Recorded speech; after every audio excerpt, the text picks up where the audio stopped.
somewhere in the last hour, without your permission, without your invitation, a thought arrived that made you feel slightly worse than you did a moment before. Perhaps it was about something you said yesterday. Perhaps it was about a future that has not happened. Perhaps it was simply a low hum of not enough running quietly beneath everything else you were doing.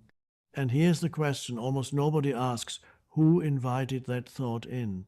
You did not. It simply arrived, uninvited. And this is the part that matters, you opened the door, let it in, offered it a seat, and began talking with it as though it were an old and trusted friend, when in fact it was a stranger, wearing the mask of your own voice. Today, I want to show you how to stop opening that door, not through willpower, not through forcing yourself to think happy thoughts, but through something far simpler and far more available to you than you have been led to believe. Most people who suffer from repetitive negative thinking believe the problem is the content of the thoughts, that if they could just solve the specific worry, correct the specific flaw, resolve the specific grievance, the thinking would stop. This is almost never true, and if you have lived this pattern for any length of time, you already know it from experience. You solve one worry, and within days, sometimes hours, another rises to take its place. You address one insecurity, and the mind, remarkably resourceful, finds another. This is because the problem was never the content. The problem is the mechanism, a mind that has developed a habitual, compulsive relationship with negative thought, regardless of what that thought happens to be about on any given day. Attacking the content is like trimming individual weeds while ignoring the fact that the entire garden has been planted with weed seed.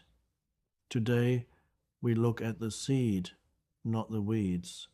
Let me describe this mechanism precisely, because precision here is what allows you to finally see it operating in yourself, rather than simply being run by it your entire life, without ever once turning around to look at what is doing the running. A thought arises. This is neutral. At first thought, simply arising, the way clouds simply form. But then something happens that most people never notice.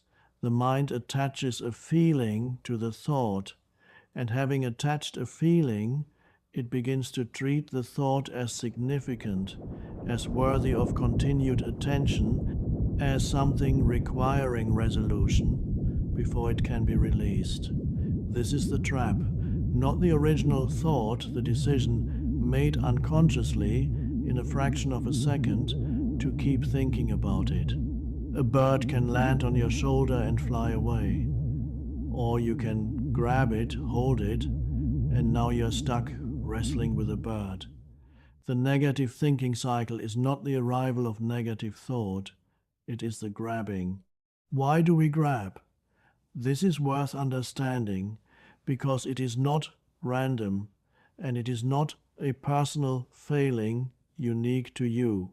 The mind grabs onto negative thought because somewhere in its conditioning, much of it inherited from childhood, from culture, from a nervous system built for ancient dangers, it has learned to equate thinking about a problem with being responsible, with being safe, with being in control.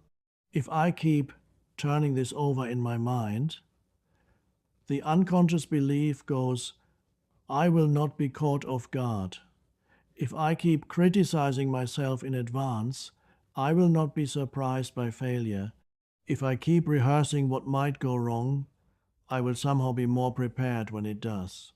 This feels, to the unexamined mind, like diligence. It feels like care. But notice, honestly, from your own life, Has this compulsive rehearsal ever actually protected you from anything? Or has it simply meant that you suffered the difficulty twice, once in imagination and once, if it ever arrived, in reality, while the imagined suffering accomplished nothing except to exhaust you in advance? I want to introduce a distinction that will change how you relate to your own mind permanently, once you truly see it. There is a difference between pain and suffering. Pain is what arises directly from a situation, a loss, a disappointment, a genuine difficulty. Pain is real, it is appropriate, and it moves through you if allowed, like weather moving through the sky. Suffering, on the other hand, is what the mind adds on top of pain through resistance, through repetitive thought, through the story. It builds around the pain. This shouldn't be happening. This means something terrible about me. This will never get better. Suffering is not the event. Suffering is the mental and emotional residue generated by the mind's refusal to simply let the event be as it is. And here's the liberating part. While you cannot always control pain, life brings what it brings. You have far more influence over suffering than you have ever been told, because suffering is generated entirely within the field of thought, and thought, once seen clearly, loses its automatic authority over you. Let me show you what seeing clearly actually means, because this phrase is often used vaguely, as though it requires years of practice to achieve. It does not. It requires only a single available shift, the shift from being identified with a thought to being aware of a thought. Try this right now. Bring to mind a piece of negative self-talk that visits you, often something like "I'm falling behind," or "I'm not good enough," or "nothing ever works out for me." Now, instead of continuing to think this thought from the inside, as though it were simply true, step back just slightly and observe it as an object appearing in your awareness. Notice there is a thought. Notice its exact wording. Notice the tone it carries. Is it harsh, urgent, tired, familiar? You are not arguing with the thought. You are not trying to replace it with a nicer thought. You are simply watching it the way you might watch a cloud pass across the sky without needing to chase it, hold it, or push it away. This act of watching changes everything, and here's why, precisely. A thought derives its power entirely from your unconscious agreement with it. As long as you are inside the thought, believing it, speaking from it as though it were simply your own voice describing reality, it will continue generating the emotional charge that keeps the cycle spinning. But the moment you step back and watch it, the moment there is a witness present, rather than only the thought itself, the thought is demoted from truth to mental event. And mental events, unlike truths, do not require you to keep thinking about them. They can simply be allowed to pass the way any passing phenomenon is allowed to pass, without you needing to resolve it, defeat it, or understand it fully first. I want to walk you through this practically, because understanding a principle intellectually is not the same as living it in the middle of an actual spiral, at 11 at night, mind racing. The first move, always, is noticing, catching the moment the mind has begun narrating negatively, ideally as early as possible. You will get better at this with practice, but even now, today, you can simply ask yourself periodically throughout the day, What is my mind doing right now? Is it here with what is actually in front of me? Or has it wandered into a story of complaint, comparison, or worry? This single question, asked honestly and often, is one of the most powerful tools available to you, because most negative thinking survives only in the dark, unnoticed, running in the background. The moment you shine attention directly onto it, its automatic, self-perpetuating quality begins to weaken. The second move is to bring attention into the body deliberately, the instant you notice the pattern beginning. This is not a distraction technique, it is a fundamental redirection of the energy that the mind has been using to generate thought. Feel your hands, feel your feet against the floor, feel the actual physical sensation of your breath moving in and out. This is happening now, directly, without narrative. And for as long as your attention rests here, the negative thinking cycle, which depends entirely on continuous mental storytelling to sustain itself, simply cannot maintain the same momentum. It is like unplugging an appliance. The appliance does not need to be argued with, defeated, or understood. It simply stops running once the power source is removed and your attention, focused elsewhere in the felt reality of the present moment, is the power source. Here is something else worth understanding deeply.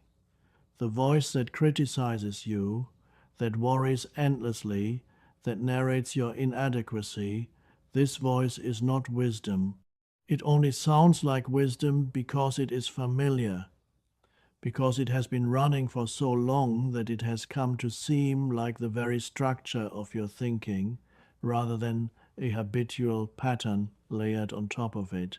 But notice, has this voice ever once in your entire life led you to genuine peace? Has it ever concluded its worrying with the words, "And now I feel wonderful"? It has not, and it cannot, because its function was never resolution. Its function, unconsciously adopted somewhere in your conditioning, was simply repetition, a groove worn into the mind that runs because it has run before, not because it serves you now. I want you to consider something that may sound strange at first. You are not obligated to believe your own thoughts. This is perhaps one of the most freeing recognitions available to a human being, and almost nobody is taught it. We are raised to believe that whatever arises in our own minds must be true, must be significant, must be addressed. After all, it is our own thinking, so surely it deserves our trust. But your mind generates thousands of thoughts a day, the vast majority of them repetitive, many of them contradictory, many of them simply old conditioning replaying itself without any relevance to your actual present circumstances. You would not believe every thought a stranger spoke to you simply because they spoke with confidence. Why, then, do you believe every thought your own conditioned mind produces? Simply because it arrives in a voice that sounds like you. Let us pause here and practice directly. Bring your attention fully into this moment, not into any thought about this moment, but into the direct, immediate fact of being here, alive, aware. Feel the weight of your body. Feel the air around you. Notice that in this moment, whatever your mind may have been telling you moments ago, there is right now a basic okayness to simply being present, breathing, aware. This okayness is not dependent on your circumstances being perfect. It is not the absence of challenges in your life.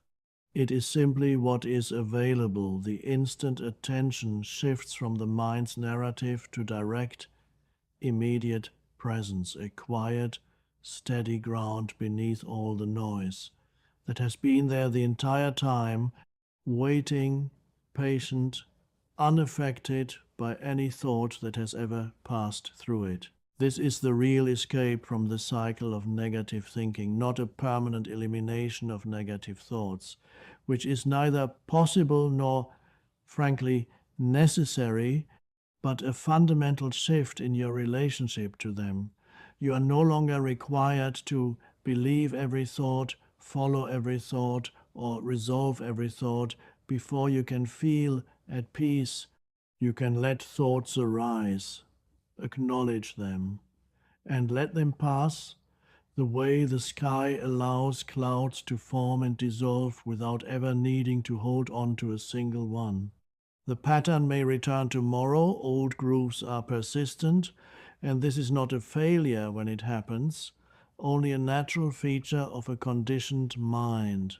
What has changed is that you now know the way back to the breath, to the body, to this moment, to the quiet awareness beneath the noise that has never once in your entire life been anything other than at peace. So the next time the familiar voice begins criticizing, worrying, comparing, rehearsing every way things might go wrong, pause. Do not fight it.